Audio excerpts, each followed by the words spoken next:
Hello everyone, welcoming you all in our today's session. आज हम class fifth English text book से 10 chapter सीखेंगे. Chapter का name है 3 sacks of rice. You may have read many stories about three brothers. आपने ऐसी कई कहानियाँ सुनी होगी जो तीन भाइयों के बारे में हैं. Usually two of them, the elder ones, are strong, clever but unkind.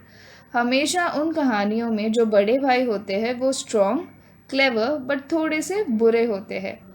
They laugh at the youngest one because he is too simple and soft hearted. वो हमेशा अपने छोटे भाई पर हंसते हैं क्योंकि वो बहुत ज़्यादा सिंपल है और सॉफ्ट हार्टेड है, यानी नेक दिल का है. Our story also has three brothers who lived in a small town, but they were all three of them were honest, kind and hardworking. आज की जो कहानी है वो भी तीन भाइयों के बारे में है जो एक छोटी टाउन में रहते थे, पर वो तीनों भाई ऑनेस्ट, काइंड और बहुत ज़्यादा मेहनती है. The elder one ran a shop, the middle one was a priest, and the youngest one had just finished his education. जो सबसे बड़ा भाई था उसका एक दुकान था, जो मिडिल वाला था वो एक प्रीस्ट यानी पंडित था, और सबसे छोटा वाला था उसने जस्ट अभी एजुकेशन अपनी पूरी की थी.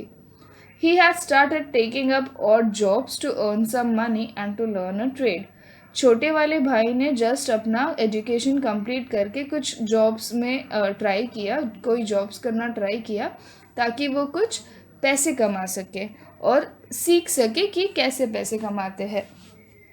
All three of them were fond of their mother. उन तीनों को अपनी माँ से बहुत ज़्यादा प्यार था. She had worked hard to bring up the three of them after sudden death of their father.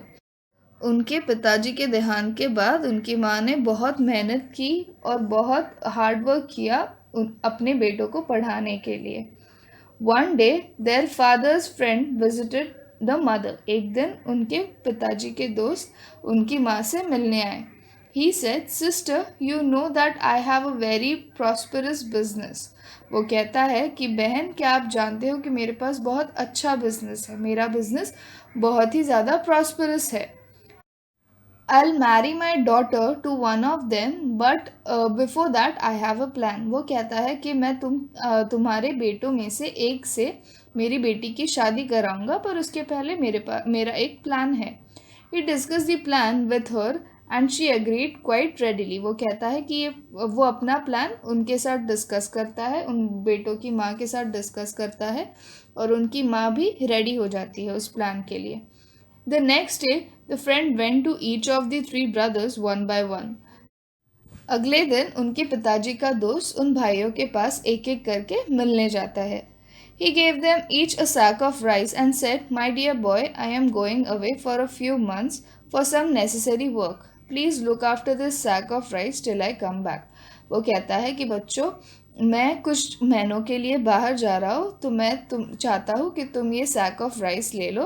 वो उन्हें हर एक को एक एक सैक ऑफ राइस देता है और कहता है कि ये सैक ऑफ राइस अपने पास रखो, और जब तक मैं आ ना जाऊँ तब तक इनका ध्यान रखो. The friend went away. Many month pass but he did not return. वो वहाँ से चले चले जाते हैं और फिर कुछ महीनों तक वो वापस नहीं आते. It was nearly a year before he came back.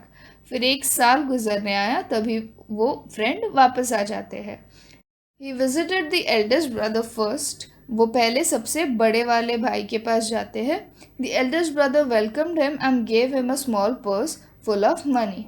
Eldest brother जो होते हैं वो उन्हें वेलकम करते हैं और उन्हें एक पर्स देते हैं जिसमें बहुत सारा पैसा होता है. Uncle, you have left a sack of rice with me.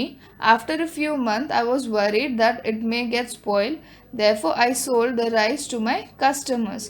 वो कहते हैं कि आपने मुझे एक राइस का सैक दिया था, पर कुछ महीनों बाद मैं परेशान हो गया कि अगर इसमें जर्म्स या वो ख़राब हो जाए, तो इसीलिए मैंने अपने कस्टमर्स को वो राइस बेच दिया. Here's the money I got, please accept it. ये मनी है जो मुझे कस्टमर्स ने दिए हैं, आप ये ले लो.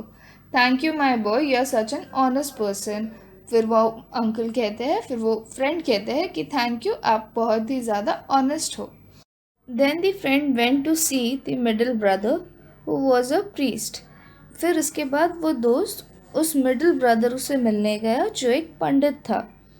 The priest greeted him with a joy and affection. फिर उस प्रीस्ट ने यानी पंडित ने उनका बहुत अच्छे से स्वागत किया। He said, Uncle, remember you had left a sack of rice with me an year ago. I had kept it for many months, but then I was worried that it may get spoiled. I distributed the rice among the poor in your name. वो priest कहता है कि uncle, आपने मुझे चावल की गोनी दी थी संभालने के लिए, उससे काफ़ी महीने हो गए आपने मुझे देकर, इसलिए मुझे डर था कि वो ख़राब ना हो जाए, इसीलिए मैंने उन्हें कुछ गरीब बच्चों में या कुछ लोगों में बांट दिया आपके नाम से। They all blessed you for satisfying their hunger. However, I did that without your permission and I am willing to pay you back for the rice. वो कहता है कि उन्होंने आपको बहुत ज़्यादा आशीर्वाद दिए क्योंकि उन्हें खाना मिला, और बट मैंने आपके परमिशन के बिना यानी आपके इजाज़त के बिना उन्हें ये राइस दे दिया, इसीलिए मुझे आपको इसका पैसा वापस करना है। तो वो अंकल कहते हैं, no my boy, you acted wisely and kindly, the blessings that I got from the poor people are enough for me.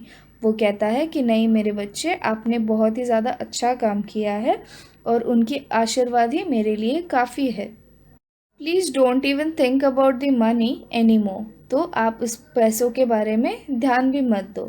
When the friend went to visit the youngest son, he too welcomed him with love and respect.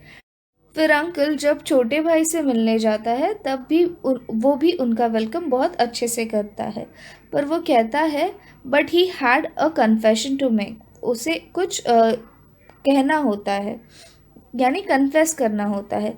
The sack of rice was lying with me for a long time. वो कहता है कि मेरे पास आपकी दी हुई sac of rice वैसे ही काफ़ी समय के लिए पड़ा था, but then I had an idea, I often go to a neighbouring farm to help with the work.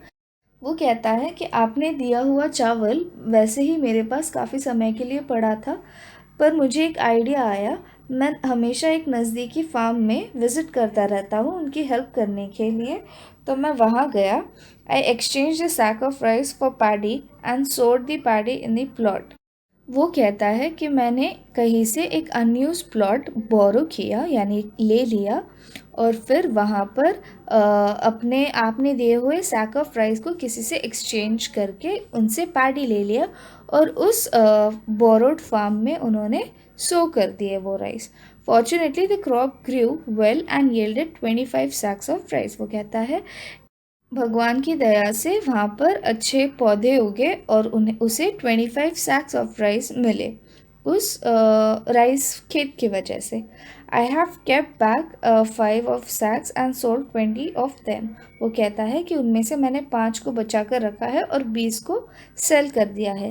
Here's the money, if you allow I would like to keep a part of it as my share considering the labour and money I spend to get it all done. वो कहता है कि मैं चाहता हूँ कि अगर आपकी इजाज़त हो तो इनमें से मैं कुछ अपने लिए एक शेयर रख दूँ, ताकि मैं उन लेबर्स को या उस मेहनत के लिए ले लूँ जो मैंने ये राइस उगाने के लिए लगाई है। A wide smile spread on friend's face. He had found his future son-in-law. फिर अचानक से उस फ्रेंड के फेस पर एक बहुत बड़ी स्माइल आ जाती है क्योंकि उसे अपना फ्यूचर सन इन लॉ यानी अपना जमाई मिल जाता है, क्योंकि सबसे पहले उसने ये कहा होता है कि उसका एक बहुत अच्छा यानी प्रॉस्परस बिजनेस है और उसे चलाने या उसके लिए उसे अपना एक जमाई चाहिए होता है। तो उसी के लिए उसे अपनी बेटी की शादी किसी तीनों भाइयों में से एक से करानी होती है, तो उसे अपना जमाई इसी वजह से मिल जाता है। आई होप आप सबको ये कहानी समझ आई। अगर आपको कोई भी डाउट हो तो नीचे कमेंट में ज़रूर लिखें और ऐसे कई सारे वीडियोस के लिए हमारे चैनल को सब्सक्राइब करें। इसी के साथ इस वीडियो को लाइक और शेयर भी करें। Thank you.